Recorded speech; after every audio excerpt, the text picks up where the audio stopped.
you like Sarah McLachlan's music in real life? Do I like Sarah McLachlan's music in real life? By the way, Todd, if you want to leave, you just press the little leave quietly button in the lower left. Do I like Sarah McLachlan's music in real life? I don't dislike it. I think that there's some really, I mean, she's got a really pretty sound. I don't have any Sarah McLachlan albums or have never owned any, but I could imagine myself on a, one day just being like, hey, Google, play some Sarah McLachlan. Well, I recommend ADR. Shoot. Actually, it's playing Sarah McLachlan now. I was like, come on. Doesn't Will You Remember Me like play as a music montage at like every graduation? Wait, everybody be quiet. I want to hear what it is. John, you just triggered my Google at home, and now she's playing Sarah McLachlan. That's awesome. Mine's unplugged. If anybody watches the recording without headphones, and it's gonna come on, and it's gonna be. The thing that's awesome is that that the idea that I have the power, that Remark has the power to turn on all of either your Alexas or your Googles. It's funny. Well, thankfully mine's unplugged. So. But wait, I don't even know what's this song. Well, hold on, let me see. Google Volume 6. I wonder if it's ADR. It's I Will Remember You. Oh, which is like I love that played song. at every single graduation when they do like the cheesy picture montage. Not mine. Wait, Not wait, mine. hold on. Oh, wait a minute. Everybody be quiet for a second. Arms of Yeah. Oh no! It's Arms of an Angel. Like it's Angel. They play with the animal shelter. All right. Where she always want to cry. Hey Google. Yeah, it's Angel. All right, we should drop people. I love her voice. But you know what though? We may need to make sure that that's cut from the recording, or else we'll get it. Oh, come on. I think Sarah will be fine with it. No joke. YouTube lets it like up to 8 seconds, and after 8 seconds, it has an issue. Okay, good. All right, I'm dropping everybody from the couch. Oh wait, could I make a wardrobe comment? No. Well, we're gonna be We're gonna be back here in a sec. Okay, you don't go on the couch though. Okay, so what's the wardrobe question? At the very end, when Lane is talking to her mom, she's in a sky blue sweater with rainbows on her shoulders. Lorelai wears that same sweater in a different episode. Rory wears it in a different episode. If it's an episode that's coming, that's a spoiler. If it's an episode that we've seen already, I don't remember. It's from the breakup episode. Yeah, that sweater gets passed around to all of the So that is either one of two things. That either Lane got that sweater from Lorelai, or more likely that's just an outfit that was in the that was in the costume trailer, and they forgot that they gave it to or Lorelai. Rory loaned it to Lane to go home and after she left the dorm. Sure. All right, I'm dropping everyone down. Thanks. How do I do that again? In a very quick fashion. You closed the room, I think. No. He this room's for both, but maybe you. I'm just dropping people. I'm just dropping. Okay. Just one by one. Do you want me to help? Yeah, help out, Mary. Help out. I'm going from the bottom. I'm going from the bottom. Hey, Mary, I'm going from the bottom. You go from the top. If everybody were to click their own picture, it says move to audience. Oh yeah, that's actually kind of really good. Everyone just hit move to audience, please. Oh, look at that. Look at that. Just speed. The speed of that. Great. Perfect. Almost there. We're about to see you. Don't try to come up just yet. How do I do that? Here, I'm dropping you down, Patty. All right. You got me too? Yeah, I'm dropping you down too, and Valerie. I'm doing it for myself. All right, great. I can. Okay. I'm dropping you now. Move to the audience. Later. All right. We are going to first close off the couch for a second. Nope, closing the couch. Closing the couch. All right. Now we're going to open the couch. We are running a little behind, but, expect it. It's marathon weekend. Anything can happen. And we are open for business. 1, 2, 3, 4, 5, 6, 7, 8, 9, 10. I'm so happy. 11, 12, 13, and 14. There we go. There's a new person down there. Oh, Valerie's in here too. So if Valerie or Rita want to join, I'm willing to go down to Valerie, if Valerie would like to join, Valerie, let me know that you want to join by raising her hand, and then if somebody wants to drop her down, then I'm happy to put a new person. I think it's Rita. If she wants to come, I'm happy to go down. Okay. Did you know that where's Valerie has TikTok? I don't. Where's Valerie? I found her on my For You page. Down here. Back to topic. If anybody wants to drop down, I'll be more than happy. All right. So Valerie's up here with us, and then so is there any new folks that Rita, I'm going to invite you up. We like to sometimes invite some of our new folks up onto the couch, but some folks aren't quite ready to join the couch. They feel like they'd like to just sit back and listen for a bit, and that might be the case with you. And if that is, just don't accept the invite, decline the invite, which is totally fine. We will not judge you. But I'm going to offer that to you. And if you'd like to come join us, you certainly can. She would like to just chill on the beanbags and just take in the sounds. And who am I dropping down for Valerie? I'll go. All right. I will see you afterwards, Zach. If Sheev wants to come up, I can go down for Sheev also. Oh my gosh, yeah, John, you left, and after you left, she actually spoke with us in the room. Yeah, I know. That's the trend, isn't it? That's the trend. That's the trend, isn't it? Sheev. All right, we have enough folks up here on the couch, and we're gonna get going here. I was gonna offer Claudia, but that's what I was trying to do.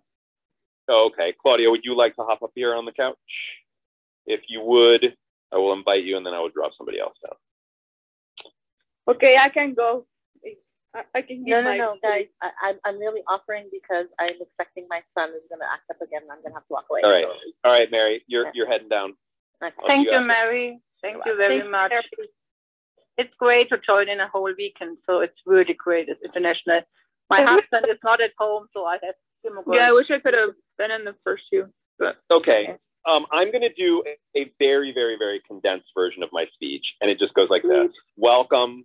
We're going to be watching this episode together. We're going to try not to speak over dialogue if we can. We're going to hold all of our major conversation for afterwards because we're going to be sticking around. If you need the time code, you should either have our app where we have a time code in the event page for this episode, or you can just ask me for the time code and I'll give it to you. We're going to be recording this episode as we always do. If you don't feel comfortable with being recorded, then don't speak or don't come up onto the couch.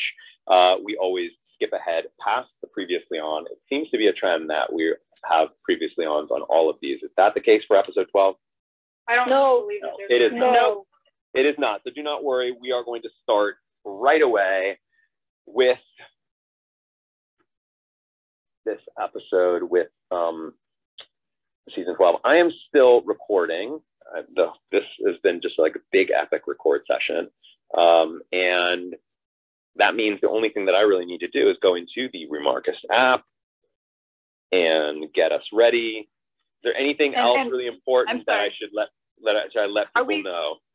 We're starting with episode 12, season 4. Is that where we're at? Correct. Episode 12, season 4. So you want to have it queued up to literally start playing the moment that you press play, which means that you probably want to start the episode, make sure that Netflix has done its little percentage loader thing, and that the first image you're seeing is a frozen image of ladders and a car on the street, etc.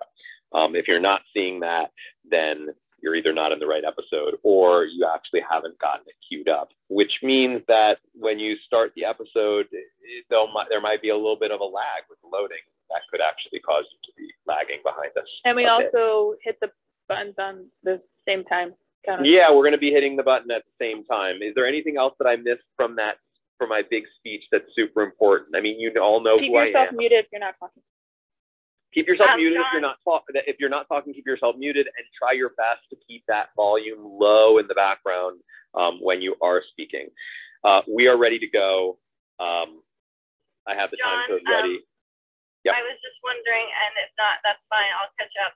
It's just hard to get the time code with the DVDs, and I'm literally about 90 seconds away from walking through my front door. So okay, yeah, no problem. We can hold for you. We can hold for you. No worries. No worries. No worries. See the captions of the la-las right out the bat. What's up? Yeah, I'll put that. For the la-las right out the bat. Yeah, they haven't started for me, but yeah, that is. I don't know. I can see la la la. All I see is just a car and a guy standing on a ladder. Obviously, when I press play, I'll hear whether or not there are some la-las, but I'm guessing that there are some la-las. See, I can see la la la on the subtitles. Yeah, I thought that would bring a smile to their face. Oh, that's fun. I'd push them off the ladder. Definitely. How's everybody enjoying marathon weekend? I'm having crazy. I've had joining episodes because these are good episodes. I've been cuddling twin babies all day, so I'm glad to be home and be able to join an episode. I'm gonna say it. I think that season 4 is the best season so far. Oh yeah, there's like so much more like storyline and dialogue, and we said that they're at their prime with fast talking in season 3. Oh no, season 4 is like where it's at with fast talking. Yeah, I just think that like in general, just the conflict, the narrative conflict, the characters, some of the like real like honest human behavior stuff is just it's just a step above everything. They're not shying away from things. Definitely. We finished this season on Friday, correct? We do, yeah. Next week, yeah. I wish I was Todd, here and you heard it here. Todd's going to be there with us. Well, next week. Yeah, next Friday at the 5:30 on the 5:30 show. So I'll let him know all of that info. Hopefully he doesn't say, "Oh shoot, 5:30 next." I can't do that. But you know, it sounds like he's into it, so he'll be back at least at some point. How are we doing? Are we ready to go? I'm running up the stairs. I wish I would have been here this morning. I was so gutted that I wasn't here, and I was like, no, but it's okay. Valerie, I'm sorry I missed Todd, John. I was gonna pop in, and then I woke up kind of late, but then you were talking about the coins and the this and the that, and then I started doing something else, and I fully forgot to pop back in when he was on. Sorry. How was he? No worries. It was a blast. He was fun. He's funny. The alcohol fetal syndrome was funny. Yeah. All right. How are we doing, Hillary? Flipping the DVD in. Can I just say something while we're waiting for Hillary to get ready? Yes. So some of you know I put it on Facebook, but I signed my friend, who is my best mate from school, up for Clubhouse and Remark It. She's in the middle of her first watch of Gilmore Girls, so she's on season 6 at the moment. But she's going to try join us later in the week. She's a UK folk like myself, obviously, but she's just really looking forward to jumping in and joining. And when I said, John played Brian, and it all like clicked in her head, and she's really excited to join a few episodes. So just keep an eye out over the next couple days. What's her name? Her name is Katie. She's not here right now. She's going to try join some tomorrow, but she's going to try hop on some, and she's like in the middle of her first watch as well. So, I said, it's safe to join. We don't talk about future episodes. We're not going to spoil anything. And she's just really excited to join because, I'm the person who made her watch it. So her mum had seen it, and then obviously I'm obsessed. So me and her mum bullied her to watch it. Very, very fun. All right, Hillary, how you doing? I'm ready. Okay, great. Sorry, I just want to. I want to go. That sounds really exciting, Amy. I'm really glad we're going to watch out for her. We're going to certainly watch out for Katie. That's great. Yeah, and I can see that we've gotten several more folks who signed up for the app today, which means you're all earning less. All right, we're going. Ready? You all know the drill. On the count of 3. Anybody who's here new, get your remotes ready. Put your thumb on that play button, because on the count of 3, we are going to press it at the same time. Ready? 1, 2, 3. Oh, I know what episode this is. It's really great to watch several episodes after each other because International has missed so much under the week, and now we're like, I feel like I'm more in than otherwise when I miss all the inside jokes. So thank you very much, Sean, for this weekend. I love it. Awesome. By the way, Valerie, we had a discussion right before you came here about the last episode in the Clamor and the Clangor. Lane had a, well, I'll tell you, we'll do it and I'll tell you this in the credits so that we can watch this.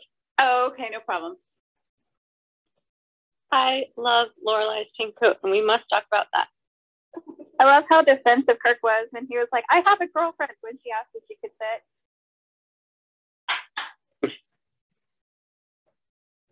That was funny. One of my favorite lines. Gotta love Kirk. Kirk's relationship is kind of like the opposite stereotype where it's like the girl's like, I have a boyfriend. Kirk is literally in a relationship totally the opposite of what stereotype.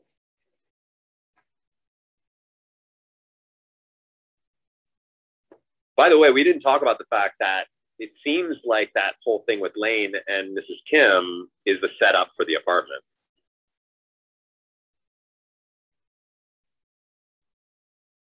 The band. Steve directed this.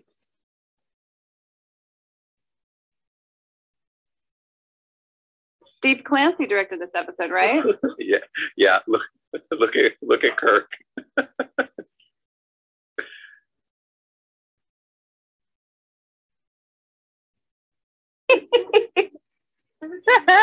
I love that. Poor Kirk. So easy to tease him. Kirk is probably terrified. That's one of my favorite Luke lines. Very different, you dog.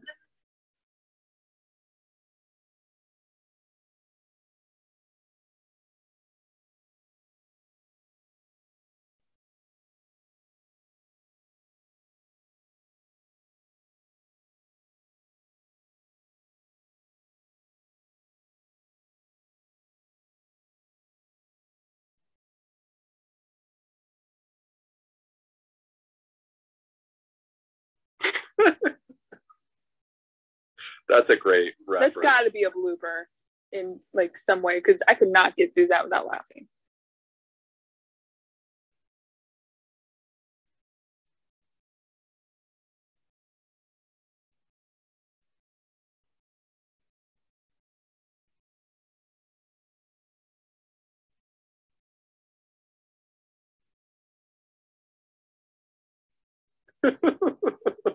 God. By the way, this is a long intro.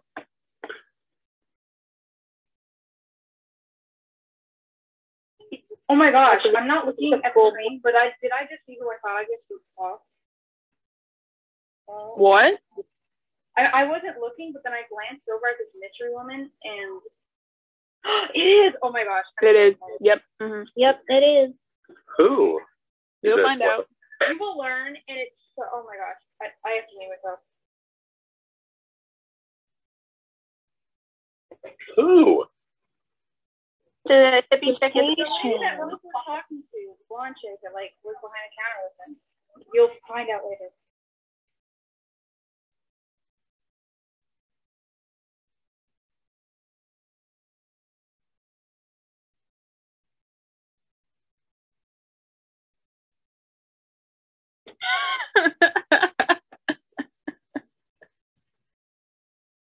Oh, point in the series, Lorelai says, I'm such an awkward winker, but that was spot on. That was the longest intro that I feel like I've seen so far. Valerie, we were actually talking in the last episode that Keiko, that Lane was wearing this blue sweater with rainbows on the shoulders, I guess it was. And was she in the diner, or was that in? No, it was in a scene with Mrs. Kim where Mrs. Kim basically throws her out of the house. Lorelai wore it in the diner. Right. And somebody mentioned or reminded us that Lorelai wears the exact same sweater in season 1 or 2. What do you think? Maybe 1. And so we were trying to decide whether or not it's like, that's a story. Whether it's a story thing or whether or not you guys didn't realize it. No, Brenda Brenda decided, not a story thing, Brenda, made sense of it. Like, hey, she'd steal clothes from, people shared clothes. They would give clothes to other people. And it would make sense that Lorelai would give Rory something. And then Rory would be like, I don't want it. You might want it. And who knows? But that's probably the justification. There you have it, folks. You heard it here first on Remarka. I love Tana. She's such an underrated character. I love Satana character. I love her. I hope that Olivia is at FanFest this year. She was so much fun in Unionville. Well, I mean, I met her and I talked to her, but I mean, I just didn't know who she was on the show. I didn't have any idea, anything. So I just didn't have that. But now I'm like, wow, I want to just tell her how awesome she was. She's on Facebook. I'll connect you if you aren't. She left. She left Facebook like shortly before. She's only on Instagram now. Oh, okay. This is a Kenny Ortega episode, Valerie. Does anyone else think that Jamie kind of sounds like Christopher?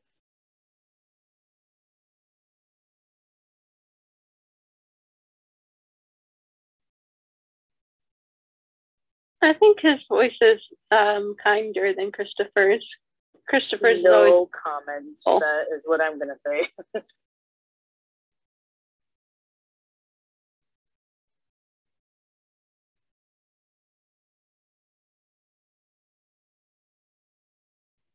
I love Rory's furrowed face. She's just like, what?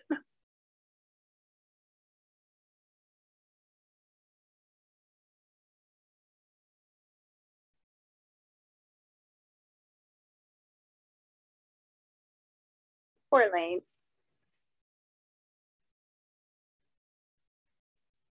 This is my favorite bit in the whole episode.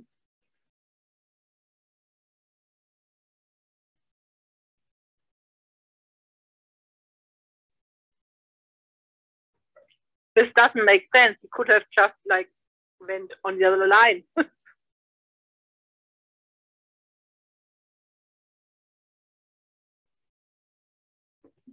My daughter was just telling me that the elder would do that to her when she's driving to school. In that situation, I'm generally Luke. I don't get road rage with other people, but people get frustrated when I drive the speed limit. He's probably used to city driving and not small town driving, which is really different. I was born in a small town and totally different to drive in a small town than in a big city, so I can understand it. Yeah, absolutely.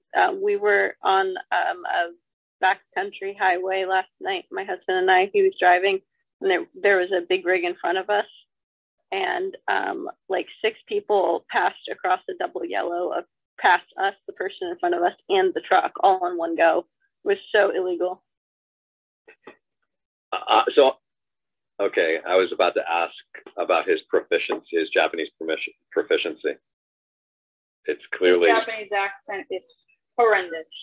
It's horrendous, but I mean, his proficiency, the character's proficiency seems to be pretty high.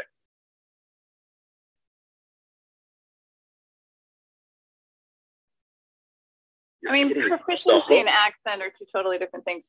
The huppa is still there. Will that stay there for the entire series? Will you stop asking us questions we can't answer? No spoilers, John. No, I'm just speaking out loud. I was being totally sarcastic, by the way. I think it's funny because it was at the beginning really written like dukes in the reading for the casting. So perhaps it's do you know if it's like a joke to that, or is it just, I don't know, accident? Oh, like Scott Patterson said, he only prepped one of the scenes because the other scene was labeled Duke, not Luke.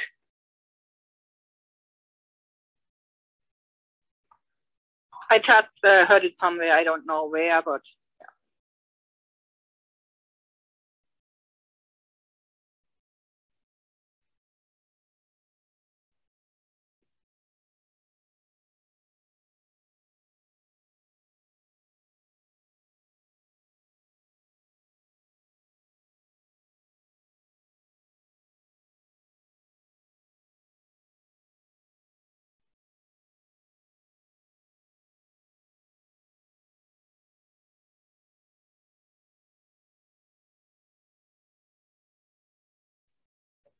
I feel at this point he's doing that on purpose.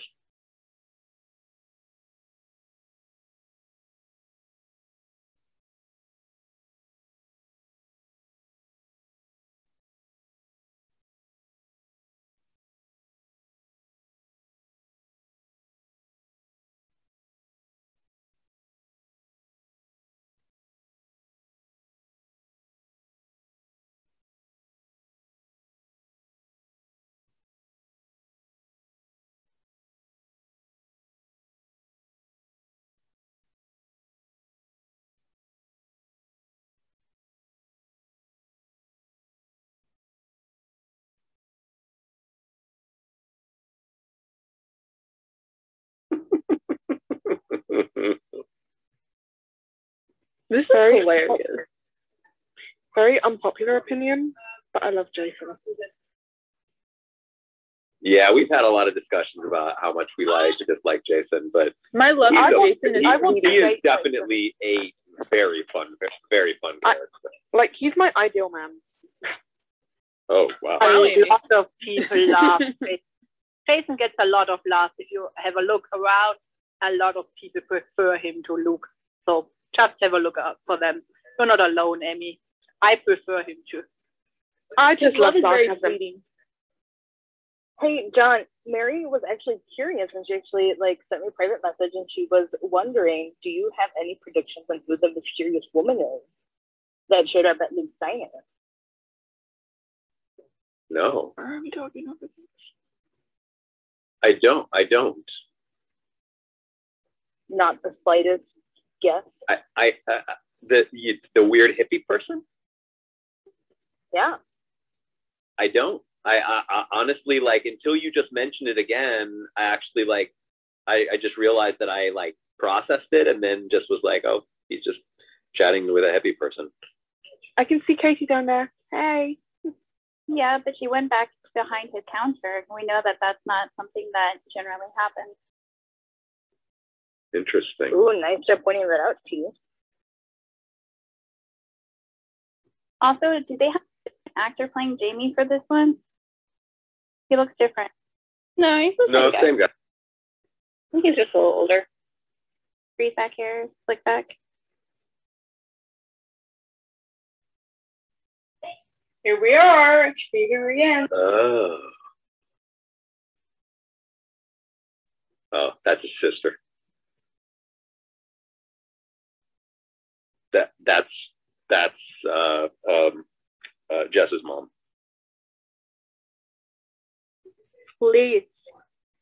Hippie has the same accent as Luke. It all tracks.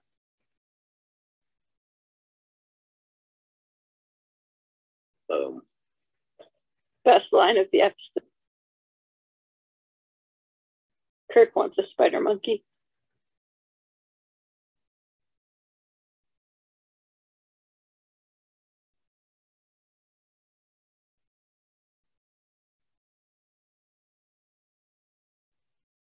Right, I'm kind of a bit of a mess, this character.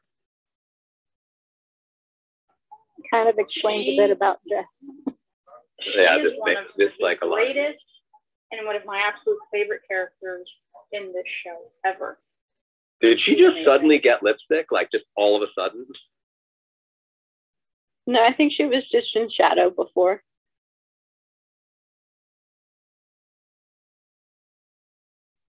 It does look like that. Do you notice her earrings? No, what about... What's up with her ear?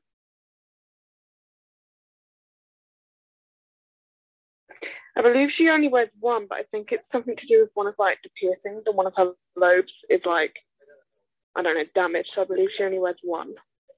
Because it's the same in Grey's Anatomy and there's in that. She has a problem with her ear, and everybody's like, why does she only wear one earring?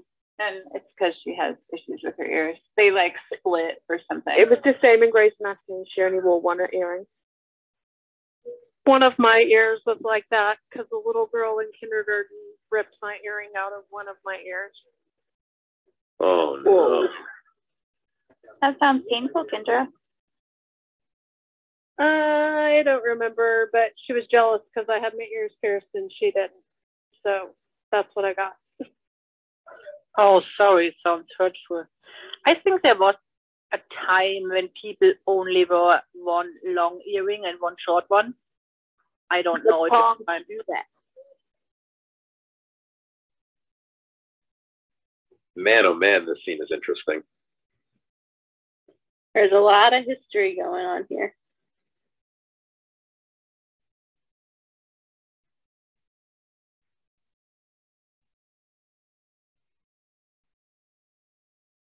Notice that he's not drinking coffee with her. He's drinking juice because she doesn't drink coffee. But juice that's filled with sugar. I thought of this the last time I saw this episode. Oh my gosh, I hope that there's a Ren Fair episode. I hope that there's a Ren Fair episode. If there's a Ren Fair episode, done. Done. I'm dead. I would like to tell you, but you know it's not allowed. But if you can get Kathleen Wilhoit on the show at some point, we would be fans.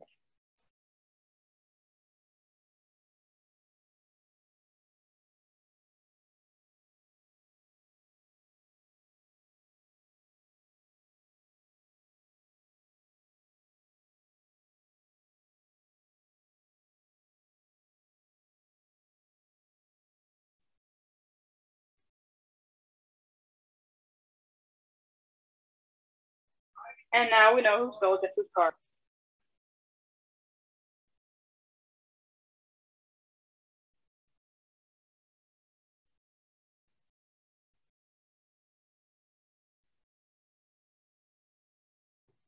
I feel bad for Luke. He tries so hard.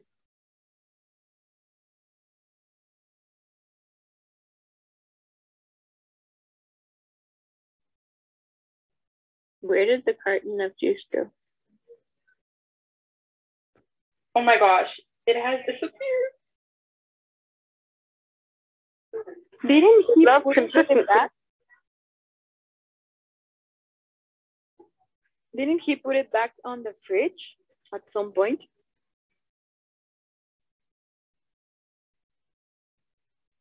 I'm pretty sure he was sitting there the whole time. Yeah, he poured himself a glass, and then the next shot when she was leaving, or something, it was not there, the jug. So that's Reg. When he was talking about Jesse to that, I think he might put it away then. Maybe it was just such a tight shot that it was unnoticeable because it wasn't the point of the shot, obviously.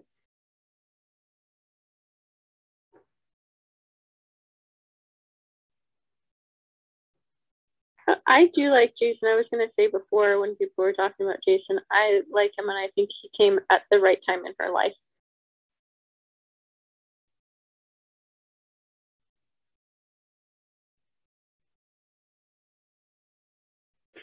But I always think this about the hair, Lorelai's hair. I really think like her face goes like doesn't shine as much when it's like flattened. I don't know. I like better the other hair.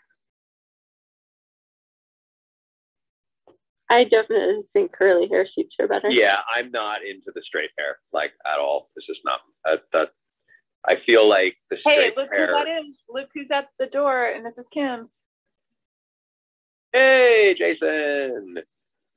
Wait, Jason was in another episode as well. He was in the Festival of Living Art. He was one of the apostles. Is this a person known to you? Yeah, Jason was one of the stand-ins. He was like for years he was a stand-in. So you saw him every time you worked. He was a part of the crew. So he was there every time. And he's also married to Sasha, who is my step partner on the original show. Whose stand-in was he? Like Jackson? He was a stand-in for a variety of people. For a variety of different characters. Stand-in just means like, okay, now that we've rehearsed with the actors, we need to light the scene. Actors, you guys can all go back to your trailers and maybe work on your scenes, etc.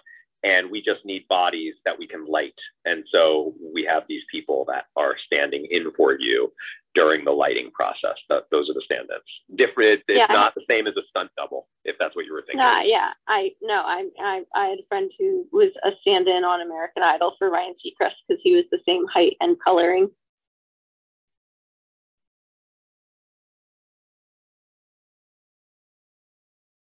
And you'll notice Patty and Lauren look somewhat similar, so I didn't know if he belonged to a particular character or if they just shopped him around.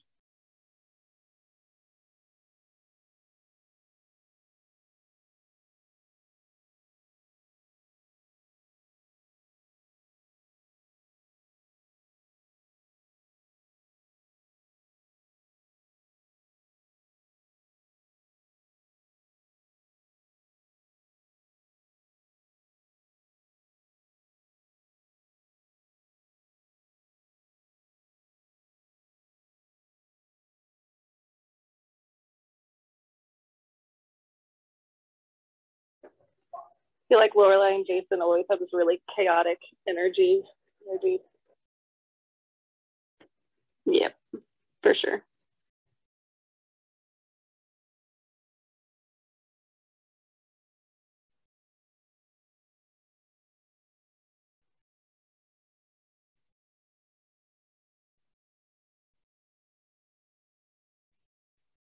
Damn it, I'm starting to like him. Yeah, he's just so likable. He is great. He's a really great guy. I really like him. I mean, I don't like him forever, but I love him as like the role he played in this show. For the time. There are plenty of things that I don't like about him and don't like about the things that he's done, but I've also got to keep into perspective. There are lots of things that characters on the show have done that we haven't liked, but he's just a female Lorelai. I've always said I'd like him to be the gay best mate. I don't know if I'd go so far as to say he's the female Lorelai, but I can see that. He definitely has a best mate kind of quality to him. Would you say that if he never had that meeting with Richard, you probably would have liked him better from the start? You know what? Maybe. I really didn't like that first meeting at all. I also didn't like the entitled smarm that, he does that, like pushing her to date. But, I mean, ever since that supermarket scene, I've just been seeing something in the character that I like. I don't know. I can't explain it. Maybe it's because at first he really portrayed as a real dick, or I don't know. I don't want to sound rude. I'm sorry. But no, it's all right. He did sound like a dick. Yeah, and very much so. And as the time goes by, you see that he's actually like a person, a nice guy, and that makes you think different about him. Not so bad. I think the first time you see it, it's more the son of his father in society. That's why we don't like him. And now you see more of his real personality, being honest in a relationship, caring about the other person and things like that. So that's why I like him. Can we talk about Paris's hair here for a second? She's got to bump it. She's got to bump it in, doesn't she?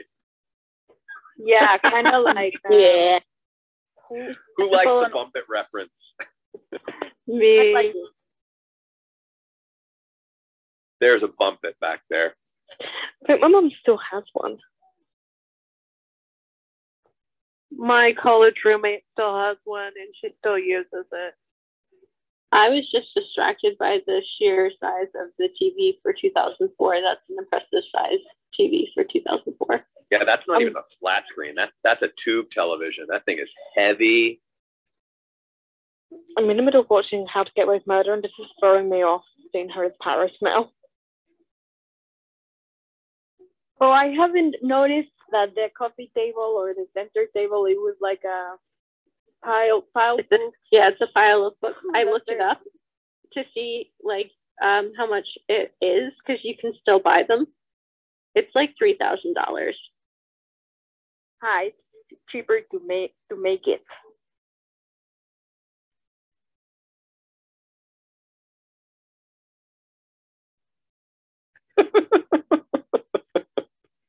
You can see where this is going. Oh my God! It's his birthday too. Yeah, happy birthday to him. I love it. blaming Rory. Oh my God, this is terrible. Worst ever. All right, wait for Rory's line. Oh, the chest of a Nazi stormtrooper. And that's a Fabergé or what? That's so funny they have one. Well, it's bigger than a Fabergé or whatever, but it resembles one. That was most likely a decorating touch by Emily when she broke in and redid the living room. Yes, of course. I just want to make sure everybody heard the hot men running packs comment from Paris about Rory's grandfather. Oh, Paris.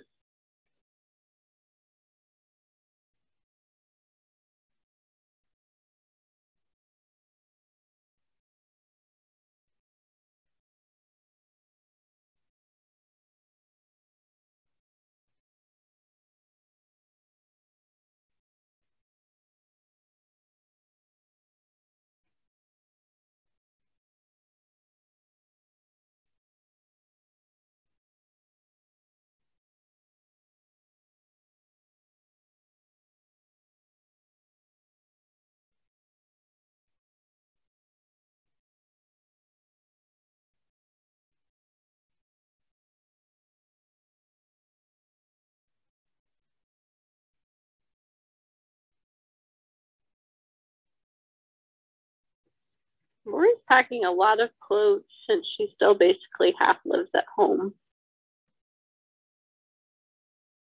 I think we missed, I don't know, can anybody remind me about Tana's date? She said she was like a smart person and something about neurotransmitters, well, you know what I mean. But his father's a scientist who proved some archaic scientific theory that really impressed Tana. I thought there was a joke, but okay, thank you. I think the joke was that it impressed Tana, but it exhausted Paris.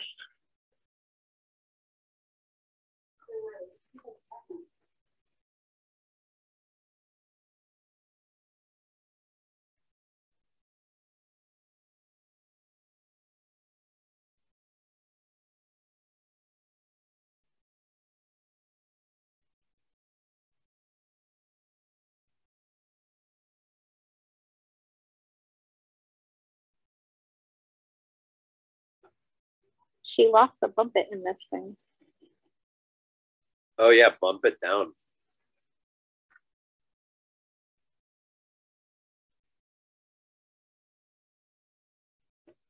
I have a funny story about bump it for later if you're interested.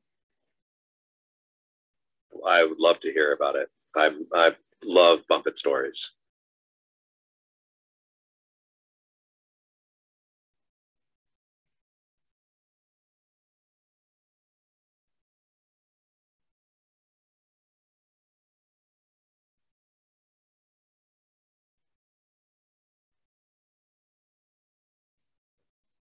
You remember like ankle boots versus booties? Remember when those were a thing? No, but I know. I do not remember that. It was very on brand for 2004. My older sister had a bunch of pairs. But I really like the coat she's wearing. Yeah, she began with an awesome coat. With that pink coat, I also really liked. I didn't. Oh, you didn't. You like this one specifically because it's so earth tony and. Yeah, I just liked it. The pink one, I didn't think she looked like very great with the flattened hair. I mean, I just felt it. Yeah, well, the flattened hair didn't work. When they get the pink coat. I mean, look at that little pink accent there. I love that little pink accent.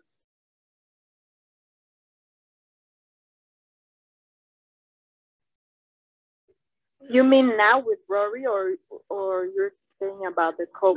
No, now with Rory. Oh yeah. I when pink is used in a certain way, I think it looks really cool. Yeah, I love pink.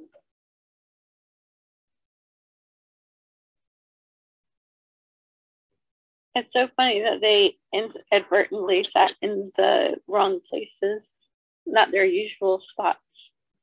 Emily's usually in the chair.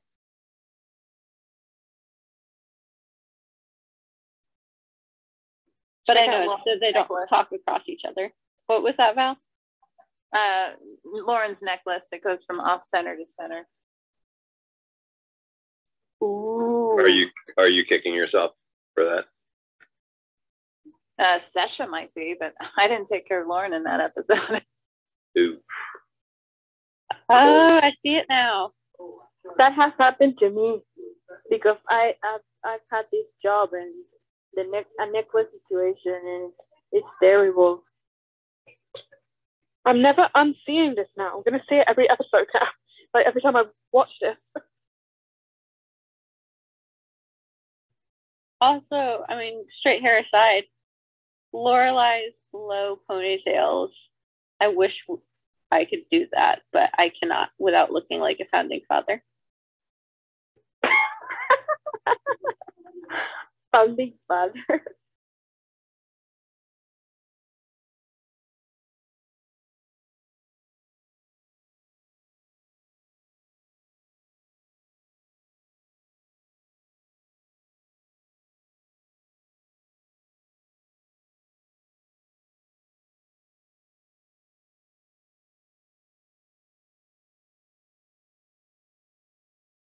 So Valerie, when it's off center like that, is that a different take then? Well, there's different setups, so you can see where the camera moves. Chances are it could be that they're using part of a different take if it's within the same setup. Yeah, it's kind of similar to this one episode where Lane was getting her hair dyed, and they kept cutting back and forth, and like sometimes it was dyed, sometimes it wasn't, sometimes it was dyed, sometimes it wasn't. Yeah.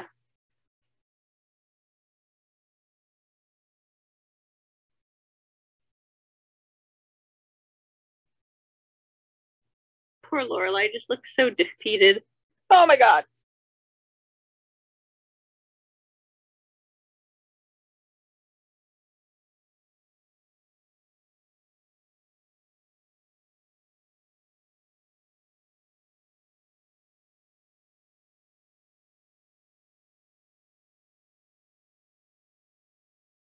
Anybody live in a small town can verify that cops really still look like that.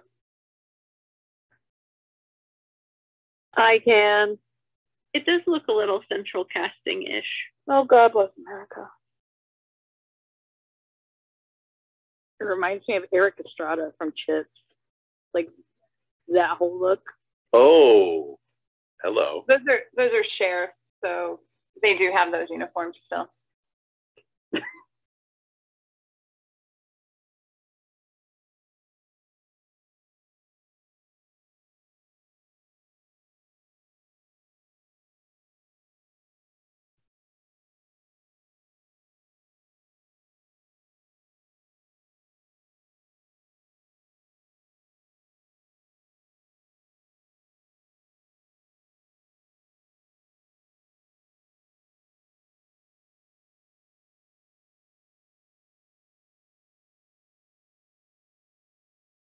Still wearing the exact same outfit. He's so much like his uncle. He doesn't seem to have expendable income to get a new wardrobe, though. Plus, a good leather jacket sometimes is all you need. They're warm and they're cool. Well, and he's got the hoodie underneath, so. Are these the hoodie strings he would pull to drive you crazy, Valerie?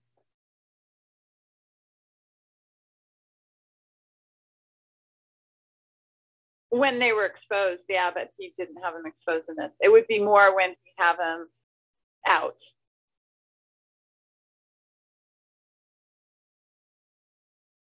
This scene is really cool.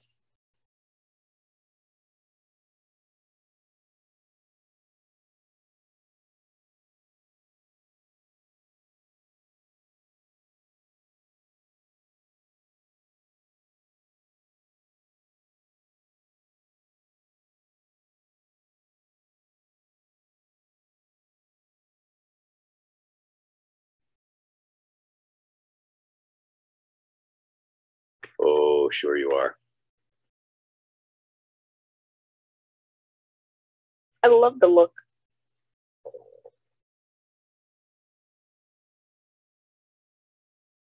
Oh, the gazebo looks nice. Okay. We get so many characters in this episode. I said something. Great, and that Jess surprise was pretty. That was pretty cool. I was doing my gifts for all 4 of these episodes, and I completely forgot that he was in the end of this episode, and I'm like, oh, okay, nice surprise. And look at you, you got on the couch. I know, I wasn't thinking that was going to happen. Hopefully that'll happen tonight.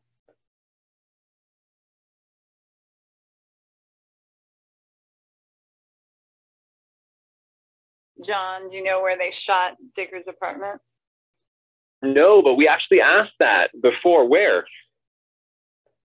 I'll tell you after. Okay, great.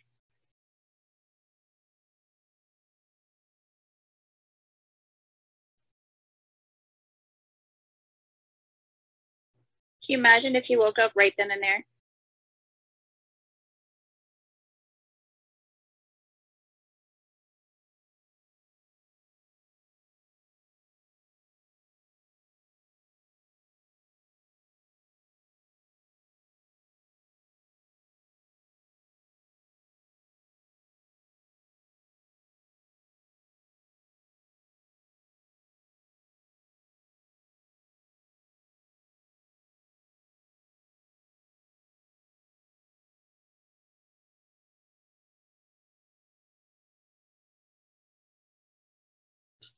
David Blaine.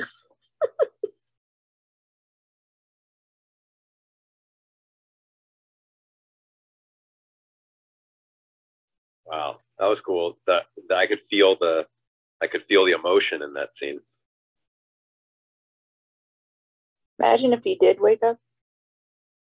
Yeah. Yeah, it's the end of their relationship was so unresolved too. That Shakina goes.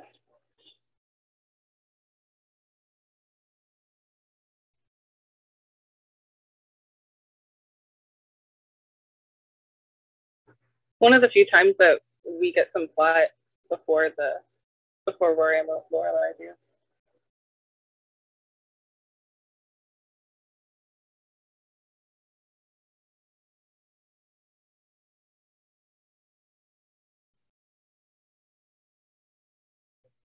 I have a quick question.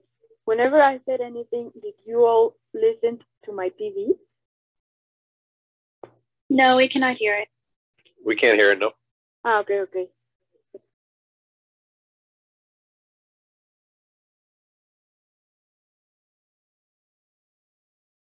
If you think people can hear your TV and you're not sure, if you just stop talking and then if there's still like a ring flashing around your icon when you're not talking, then your TV is probably triggering it. Just a way to self-check. Oh, nice. Nice work. That's good. I like that, Hillary.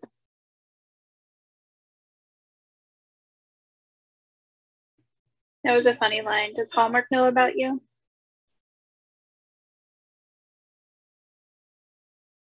Did somebody ask me a question? I was saying that for a line of, does Hallmark know that you're a natural after your Yeah. face? I'm really into this scene.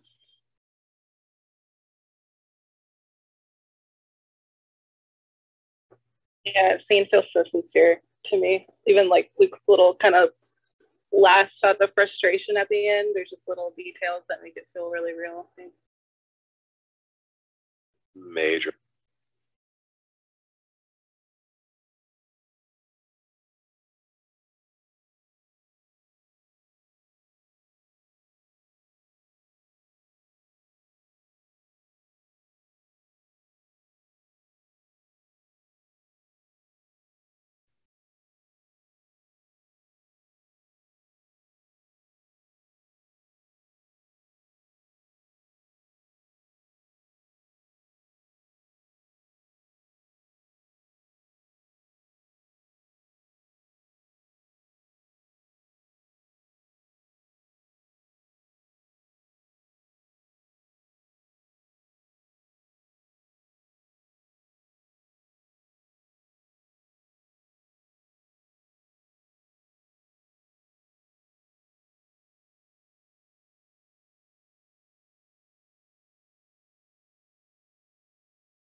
Rory asked Lorelai like uncomfortable questions like Lorelai did in the episode before with Luke.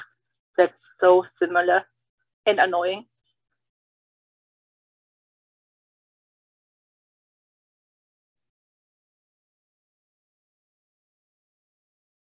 I feel like she's gonna go check her cycle. It's like when Rory was horrified that Lorelai was using coupons, and it's like, did Lorelai never use coupons when you were a kid, Rory? So wait, should I? Well, I'll ask afterwards. Well, should I take that she is having money problems? Yes. Okay. Good. Yeah. She's opening an inn, her own inn. Of course, money is not as good as before. Well, and she's not working, so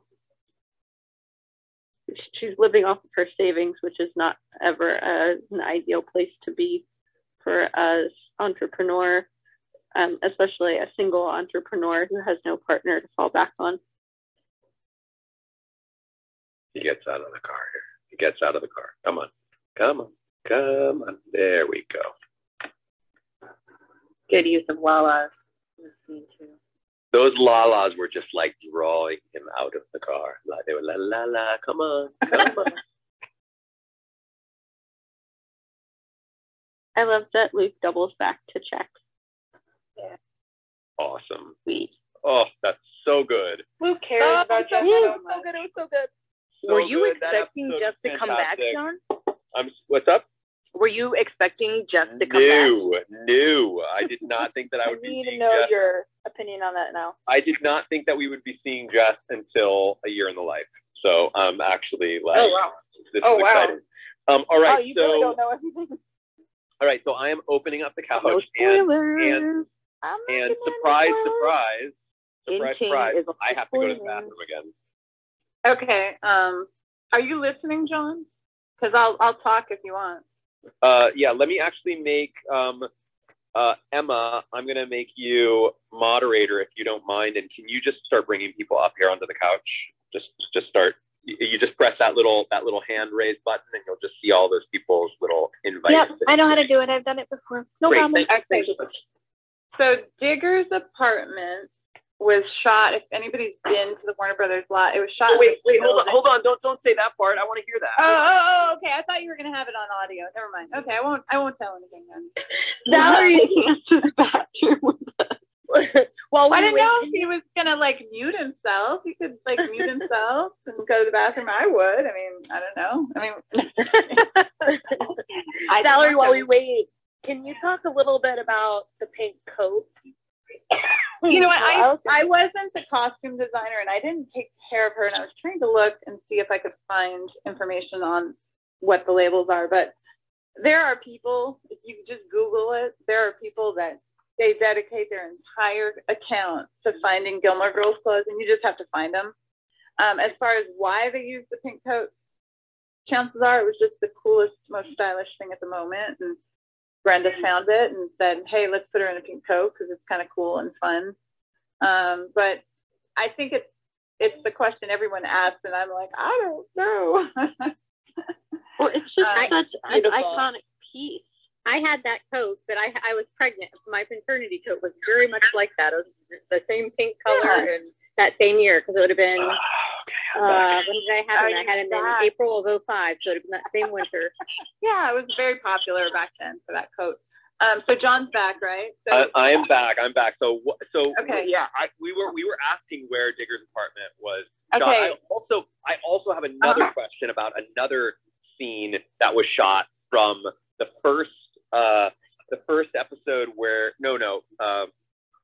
all right, first Digger's apartment, because I was kind of like, where's that place? Okay, so Digger's apartment, imagine Stars Hollow, imagine where Mrs. Kim's is, and you go across the street, which is where you guys shot Lane's apartment, and then next to Lane's apartment was Luke's garage, and then next to it, you're walking towards the bathroom, the bathrooms that we would use to go to the bathroom. How appropriate. On the right side is the school.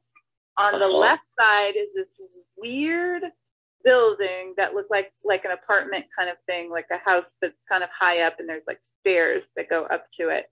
And it's right in that building right there. Oh. If you walk in there, it is the strangest structure because it's long and skinny and triangular.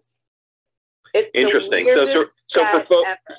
So for folks who want to try and visually, because I actually think this is really fun, and I'm thinking that I'm going to probably submit a fast talk possibility fast talk.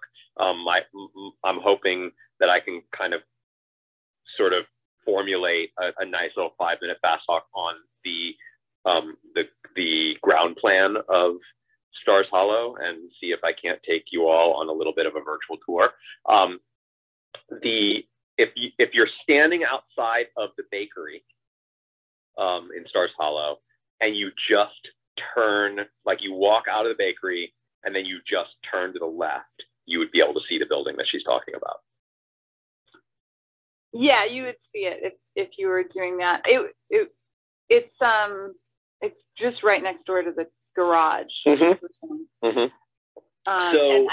That's cool. So here's my question for you, Valerie. You might know this. Where was the supermarket scene shot? The one with, who was in the scene? Was it Digger? That was Digger. Yeah, that was Digger and Lorelai. They go to the supermarket. They walk around. Then they go into the back area of the supermarket. They cut open some of those Captain Crunches, and then they all just then they go to the valley. It was in the valley. They just sit down outside of the supermarket and they just eat. But it looks like a pretty normal sized supermarket. There's a guy on Facebook. I think some of you guys are friends with him. I don't even know if he's in the room right now. His name is Chaz Demister or something like that. Oh, Chaz Demister, yeah. Yeah, he has a page that's all dedicated to Gilmore Girls and where they shot it. Oh, wow. Like he's got a whole location, like other movies as well, but he gets really obsessed with these different locations. And he actually corrected me on one. For years, I thought that the They Shoot Gilmore dance episode was shot at Grant High School, but it was in fact shot at Birmingham High School. Oh, and right. I had a big memory planted in my head because I remember having a conversation with Dan, and Dan told me he went to Grant High School, and I just automatically thought I was in Grant High School. That's funny. That's also interesting just from like a layout perspective, like, you know, because everybody walks into the school, right? Like off of that entrance across from Luke's. But actually, like, you know, if you think about the actual architecture of that structure, it's actually just not big enough to be a school, you know, like the front of it. Really see the backside, and you know what? The backside of it is that street with the bakery and the cat store. But we don't really have the same geography of what it would really be if this were actually the real town. I know, but we see enough angles. We see enough angles. We see people walking from Miss Patty's over to Luke's, right? So we know that we're on the street that the you know, the video store and the bakery would be on, right? We know because that's where you're crossing that street, right? So you can use that to sort of triangulate like your position there, and then you can shift over to the right. You know, we've seen people walk into that door in the school, and then we know that there's the grassy area, which is, you know, sort of parallel to the or adjacent to the steps to the school. So you can use that to judge how wide the structure is. You can use it, but in reality, like the fact is, it wasn't. If we had had the ability to create a real town and shoot in a real town, they would never have created the town the way it looked. Yeah, of course. I'm just saying for fans of the show who want to try and imagine the geography, like, you know, I don't know if any of you have done that, you know, where you do that. You like think about, okay, that street, we've seen them cross that street many times from Mrs. Patty's to Luke's. That's the street that the video store and the bakery and all that is on, right? But then we've also seen that that's, if you just shift over to the left, that's the entrance into the school, right? And then if you just move a little bit towards the gazebo, now you're on the grassy area in front of the school. And if you put all of that together, the actual structure that the school is is a very narrow, thin structure. And when people enter that from the front, you know, it feels like they're entering into a big school, but in fact, they're just entering into a very, very, you know, it's not very deep at all. It, you know, it goes just like maybe, you know, a couple, I don't know, like a room back, you know, if that makes any sense. Just some weird DC like production stuff. Did you guys do the episode with the lake and Jess? Yes, that's okay. Yeah. Yeah, where was that? So, well, this is the weird part. You see him walking out of the school and he goes to the right? He goes to the right, and then all of a sudden he's in bushes. And then he's in the lake, right? So the lake is over by, you remember where the production office was? The like fourth or maybe like fifth or sixth season? They moved it to that village, the Warner Village. Yep. Okay. The jungle. Have you ever been to the jungle or no? The jungle is next door to the village, the Warner Village. And that whole area used to be the Old West area where the Warner Village was. And they tore that down. So they shot, what was that Will Smith movie that he was in a Western? It was like Wild Wild West. Wild Wild West was shot in that back lot area. I mean, I'm sure there was a ton of other old vintage movies, Clint Eastwood movies probably, that were shot there as well. But they use that area for that.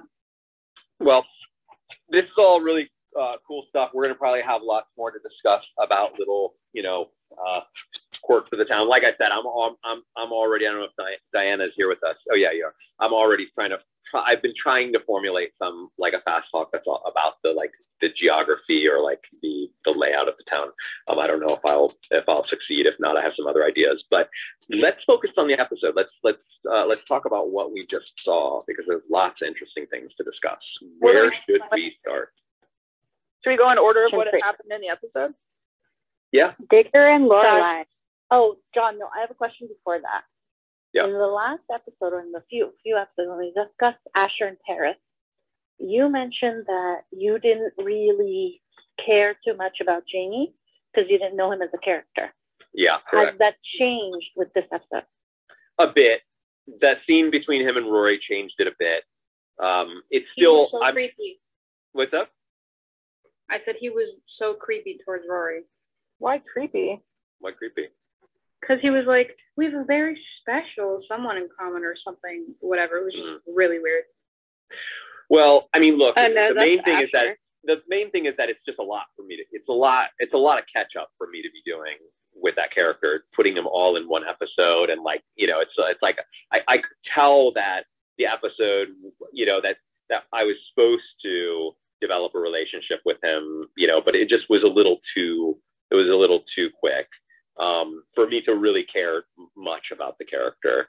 I could see that like Rory felt bad for him, and I guess short answer, no, it wasn't enough. So for me with Jamie, like, obviously we don't see him too much, so there's not really much to go on other than what we've seen of him.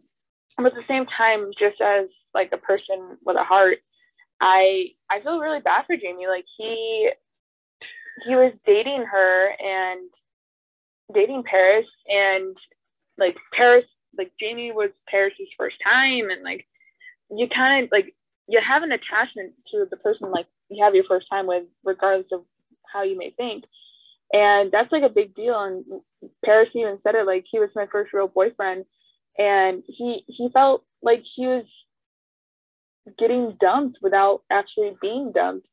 And when he was talking with Rory in the mess hall, you could see how hurt he felt, and I feel for him, because it's not cool to not be hearing from the one you love, and them just like kind of keeping you on the back burner and very well seem like they don't really care about you anymore. And especially when Jamie turns around and says, "It's my birthday," because like it seemed like I missed that. It's my birthday. Oh wow. Yeah, that's sad. Oh goodness. Yeah, so that's sad. my whole thing. I feel bad for Jamie, but I want Paris. I'm glad that you mentioned that, because now that does change things just a bit. Getting broken up with on your birthday. You know, I mean, I felt bad for him, but I felt bad for him, but it was like a little bit more in like a, like a poor little dude, Yeah. But you could tell that they were wrapping his character up with him just being all in one episode. Oof. Yeah, but I mean, I haven't really. That was like the most Jamie I've gotten, to be honest, for a very long time. But yeah, I mean, that whole Paris storyline is very weird. Yeah, I agree with you, Tasha. I felt really bad for Jamie as well, especially because he was broken up with on his birthday. I mean, that's gotta suck. Like, really, I can't imagine that happening to me. So I really did feel bad for him. And for Paris, like, Jamie was her first love, everything. So, like, and for her to treat him so horribly, it even though we don't know much about him in that sense, I did feel bad for him. And the whole cheating on him with Asher thing is really weird. But yeah, like, you didn't need to know much about Jamie in order to like feel bad for him. Exactly. Well, like, I still care about the guy. I mean, I don't care. I don't know him well enough to really care deeply, but like that fact that it was his birthday is very, very sad. Well, and I can feel see where like you're coming from, John, because when was the last time we even see Jamie? I think it was the season 3 premiere, correct?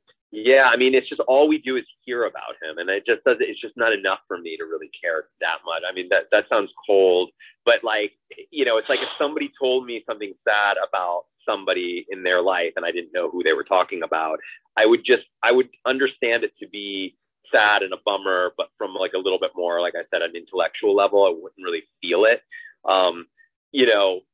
That, like, the fact that he says that it's his birthday at the very end, that does kind of cut a little bit.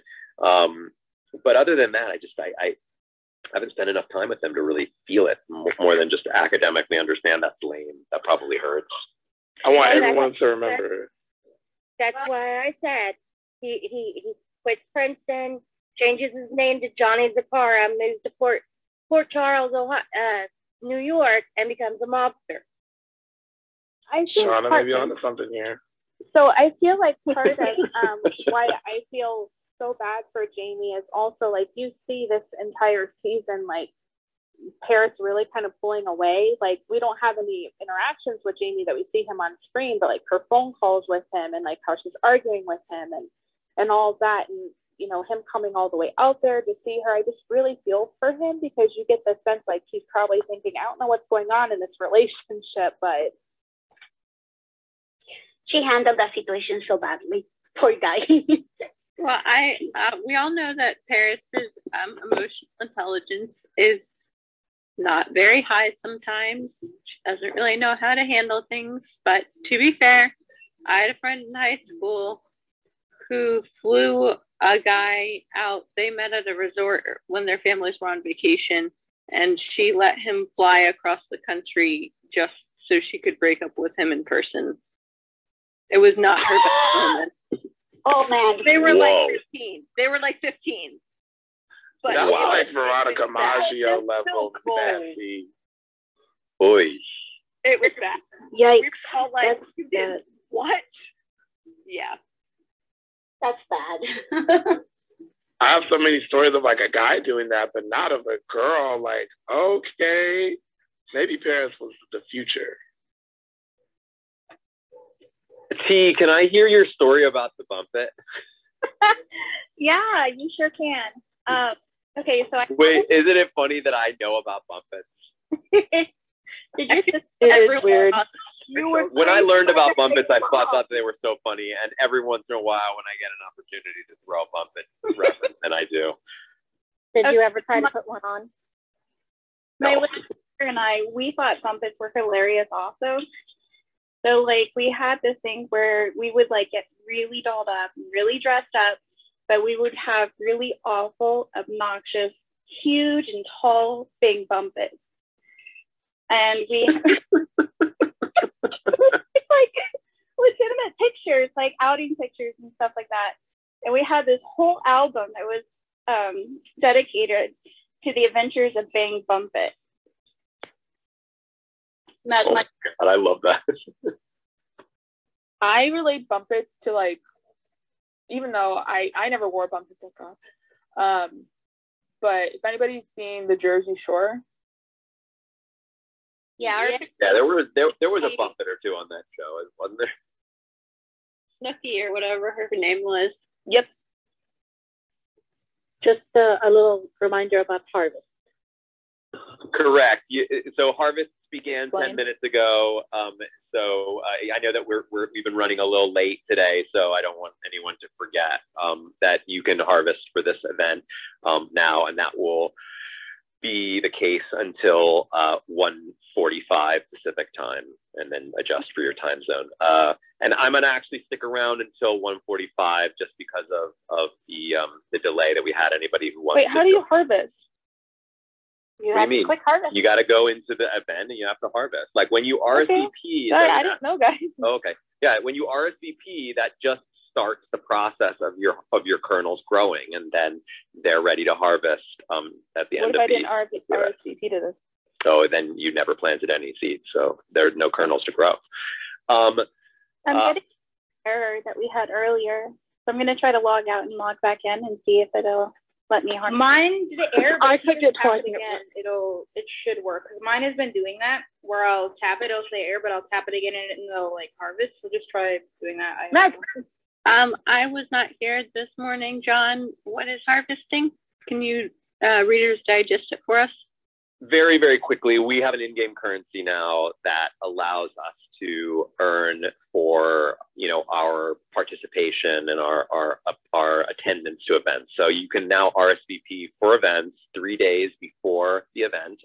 So you can go into the calendar right now and look for all events that are within 3 days from now, and you can RSVP to all of them. Even if you don't know even if you don't think you're going to come or you aren't sure if you're going to come, RSVP anyway, because if you don't end up coming, you don't end up harvesting. No harm, no foul. But if you don't RSVP, you cannot harvest. So an hour before the event, the RSVP system goes off. So you've got to do it within 3 days, but also within an hour of the event starting. And then when you RSVP, your kernels are basically, this currency is like kind of preparing for you, and you can actually then claim it. We call it harvesting at the end of the event. 15 minutes before the event ends, so at 1:15 today, Pacific time, they were available for those who had RSVP'd for this event, and they stay available for 15 minutes after the event. So at 1:45, if you haven't claimed your kernels for this event, they will be gone.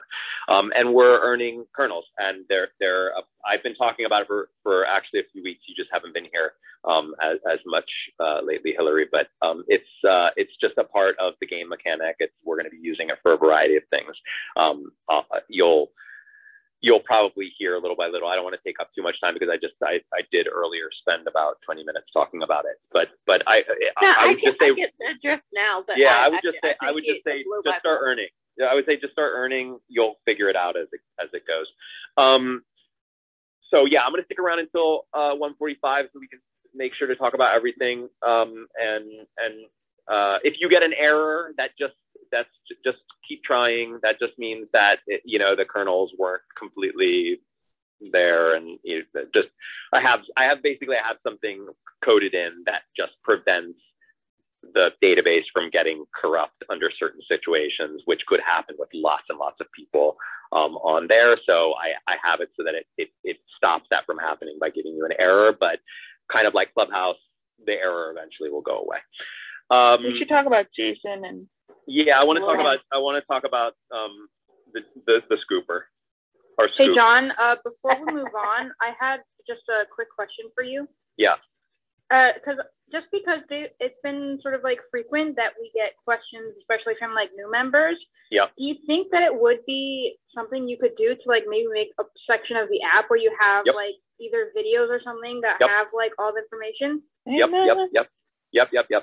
Don't worry. That's on my list. That's on my very, very long to-do list. Yes. But that's absolutely going to happen. And I welcome any help anybody wants to give me in that, but it will happen. Hey, John. Yeah. Sorry. I just had one other quick thing before we move on. My son has just been dying to say hi. I'm so sorry. Oh, of course. Here, you can say hi now. Hi. Okay. Hi, how are you? Hello, buddy. Oh. Yeah, he's been sick, and so he's been cuddling up with me the whole time, and he's partly been sleeping, but he's been saying the whole time, "I want to say hi. I want to say hi." Oh. Well, I hope that you're feeling better in the next days, buddy. Are you a fan of the show? Do you like to watch the show? What you got to say? Yeah. Awesome. Sorry. Starting the Gilmore fans early. Yeah. All right, well, feel better. Say thank you. Feel better. All right, Feel thanks, better. guys. Sorry. No problem.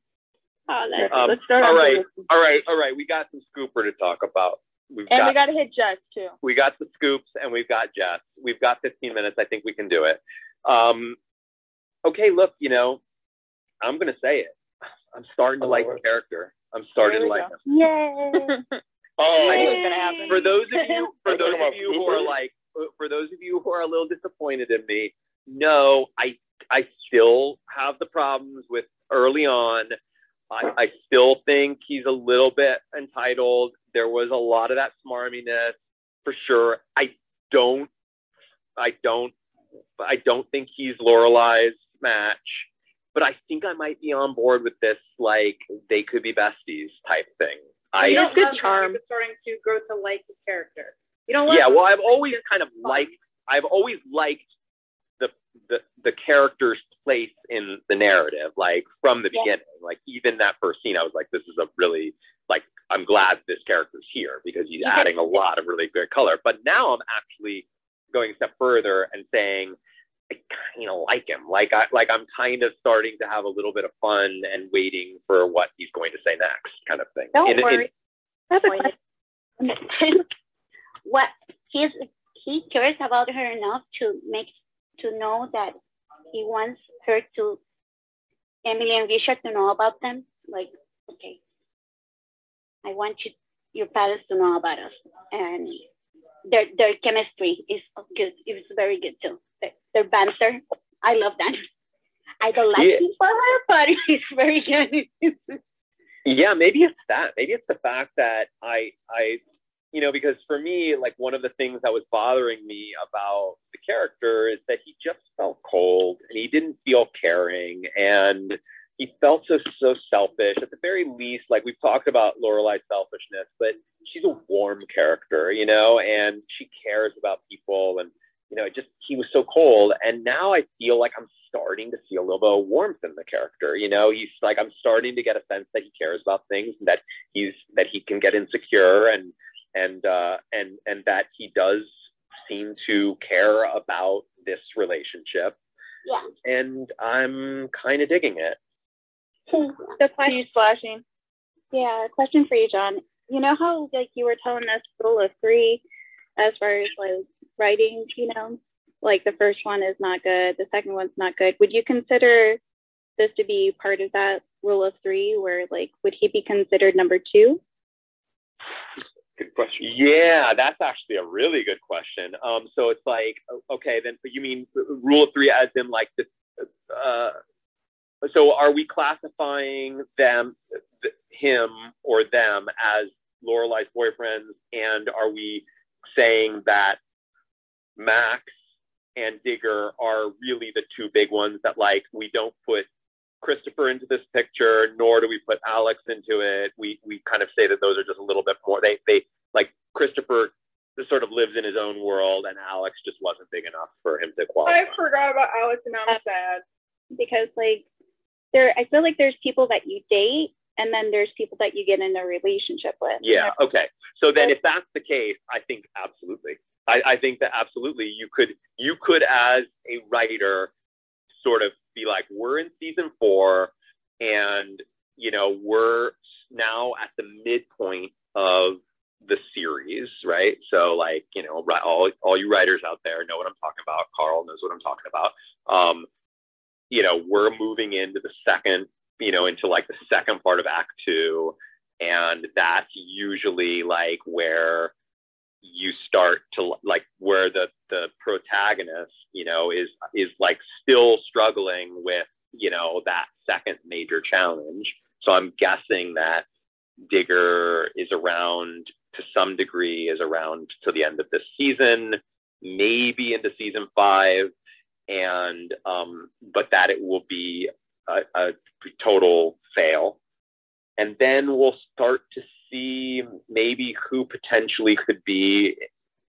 I mean, again, this is just me throwing hero's journey on all of this. Like, it may not be that at all, because that might not have been what Amy even wanted. But if you were to like just throw hero's journey on this and you were not knowing what was going to come, then I would say like Luke is Act 3. You know, like that he is like the boon, so to speak, in terms of that, and that these two characters are like sort of the first two, like, you know, major tests of the Lorelai character. I don't know. That's just like, if you want to throw that out there, that could be, you know.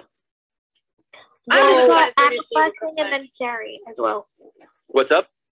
I said I saw Anna flashing and then Sherry as well. Oh, Anna. Yeah, I was just it was kind of going back to Digger and Lorelai. I think that they bounce off each other really well. Their banter and everything, and especially in this season, it just gets better and better. And so I think that's why he's growing on us, because he's actually kind of growing to be more like Lorelai in that sense. And so their banter back and forth, I think, is really good. So I like that aspect of him. I agree. Well, like I said earlier, I think that he came at the right time and season in her life. She needed someone to bounce things off of and to kind of keep her going while she was like in this big transition in her personal life and her work life, like opening her own business. I think that he was just the right person at the right time. Definitely. I have this feeling that we begin really finding that character just so unsavory, so annoying. And this is just a theory, that we end that character's arc feeling quite bad for him. That's my gut. You're talking about Digger?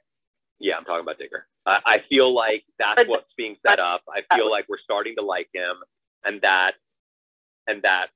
character's arc ends in a way that we're feeling bad for that character, like very bad. Amy said it best to me. She said that Digger should have been the gay best friend. I mean, you know, I get it that he feels like a bestie, you know? He feels like a bestie, for sure. I just have trouble imagining Digger, the business guy, is just the gay best friend, I guess. Not that gay men can't be businessmen, but the way Digger is, he's just a little too smarmy towards women. Did we just make Digger a homosexual? Yeah, I was actually, that part is the part that I'm not like completely 100% on. I like the idea. I mean, there are plenty of like, you know, besties that are bestie is where I would go. Yeah, he just seems mostly like a guy who just has that platonic. I can't imagine them having sex. Like, I can't imagine them romantic, to be honest. Like, even that scene where like they kissed felt a little like weird. Buddies kissing, you know, like buddies, like kissing your bud. And maybe that's because they are good friends in real life, the actors. Okay, there you go. Let's shift over, because we have 10 more. We only have 5 more minutes, 6 more minutes. I want to shift over to Jess so that we have a little bit of time to talk about that before I head out. Surprise for you, right? Man, oh man, big surprise. Big surprise. I would not have thought. I really genuinely thought that character was done until A Year in the Life. You know, I didn't realize that character comes back, and it seems as though, I mean, we're at the mid-season of season 4. So that suggests that the second half of this season has at least a fair share of Jess. Tasha, do you want to expand on that? I mean, maybe. I wasn't flashing for any particular reason. Sarcasm. I can't say too much because like I know, and 99% of us here know like what happened. But my initial thought, not when I first watched it, but just watching it, it's like Jess. You would think that like Liz wasn't the type of person that would kind of like be sneaky and things like that. And then you think, well, wait, how did Jess know about the car? And then you go back into the episode and Liz says, I gotta go, type thing. Well, where are you going? Type thing. And then she goes and calls Jess, says, hey, Luke's got the car, he stole it, and you might want to come back and get it, and things like that. And then lo and behold, Jess comes back and things like that. And I don't know if he's there, coming from a person who knows what the next episode is. When I was originally watching this, I did not think, I don't know if Jess is there to see Rory. Like, he literally could just be there to get his car and just leave, because he went on a bus all the way to California. And so he might just want his car just so he has something to either one, live in, two, use to drive around so he's not taking the bus all the time. And I don't know, like, and people might think like he was a little rude to Luke. I say maybe, so don't come at me. Rude to Luke on how like he handled his car and stuff like that. I really don't think so. I think like Jess kind of had a right to be upset with his car just looking like more like trash than what it already was. But at the same time, like Luke like had a right to be the way he was with Jess, because he kind of just like up and left and said goodbye and did his whole like broody thing. And I don't know, but I will just say this, and I'll say it. Jess looked good in this episode. I have a question.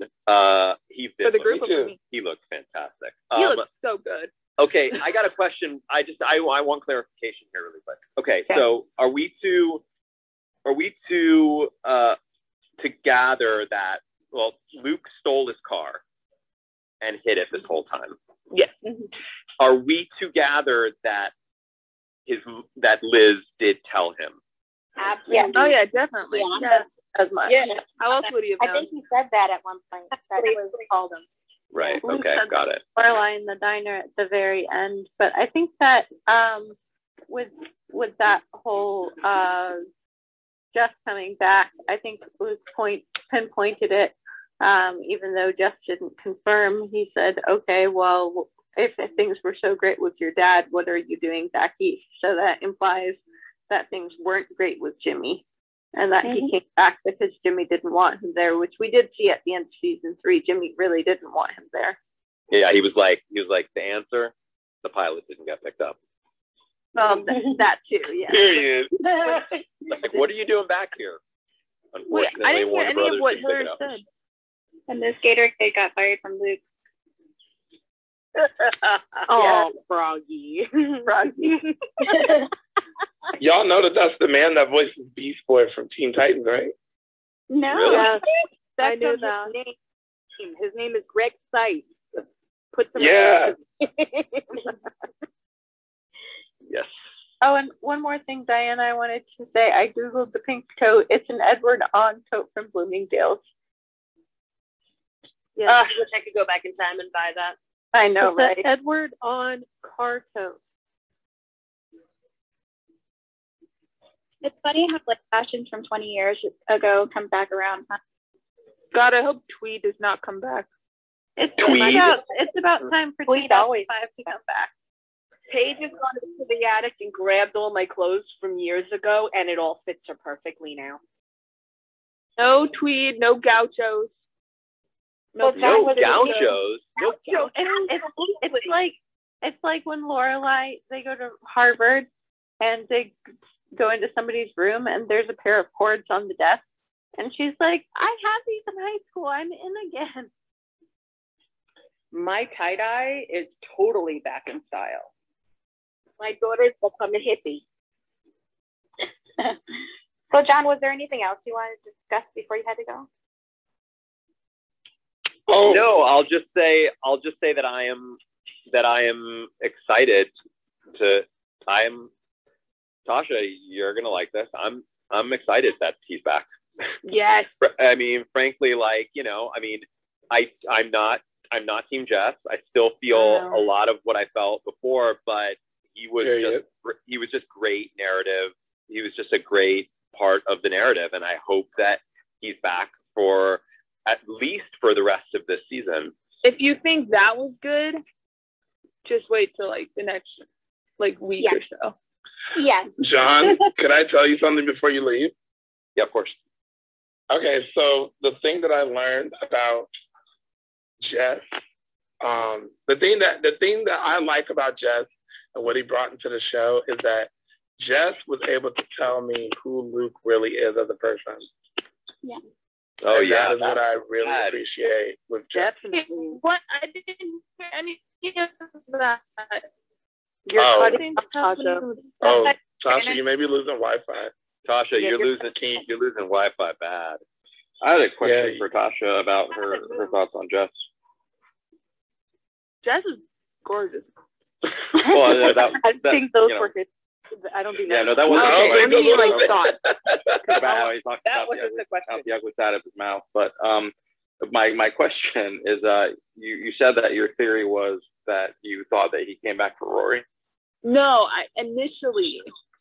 Oh, initially, okay. Initially, but I can't say anymore because John hasn't seen it. I don't think that he's come back for Rory. I think he's come back for his car. Like, just straight up, I don't think that there's any Rory involved here. I really genuinely think he wants a car and he wants to get going. That's it.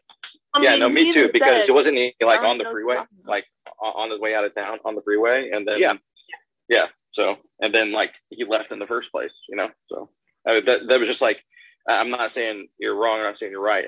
That was like conflicting information, you know, like 1 + 1. Well, it sounds like Tasha that you weren't saying specifically. You were saying that you didn't know, that you thought at first, perhaps, but. When I first watched it, I was like, okay, like he's there to get his car. His car broke down. He needs to go to Gypsy's, and then he's peacing.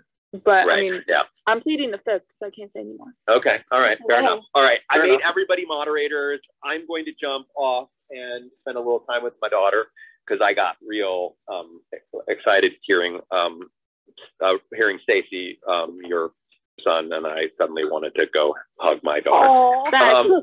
So I'm gonna jump off, and I will be back tonight at 7 p.m. We're gonna keep this going. We have tomorrow too. And then tomorrow we have 3 episodes in the morning, and affirmative. I got the official text message, not instant messenger, text message from Shelly saying, I'm in. I can't wait. Yay. So wait, I thought tomorrow. Have you set her up? I need to set her up. I need to set her up. I haven't set her up, and she doesn't seem like she's super tech savvy, so I'll have to figure that out. But she's excited. It's going to happen, and that is for our 7 p.m. Girls in Bikinis, Boys doing the twist, and that I think that is a spring break episode. So I think that that's the Shins episode, the Shins performing episode, which kind of goes to what I was talking about earlier with the Shoots Too Narrow album that she had. Anyway, cool stuff. You'll find out. All right, everyone. Thank you so much. I'm out. Thank you. Enjoy your time with your daughter. John, for everything. And thank you. They have been so much fun. Yeah. Thanks, Don. And feel free to stick around and keep talking. I'm going, and you can probably start spoiling. Sheev is not in the audience anymore. So, oh no, he is. He's there. So just spoil Sheev. Yeah, you know what? Spoil the guy. On the comfort chair. All right. Bye, everyone. See you tonight, John. Bye, everyone. Bye, guys. Bye. See you hopefully later. Bye. Thank you for today. It has been fun. Who helps John with Discord and Remarkist and Clubhouse and all that? He does Remarkist himself.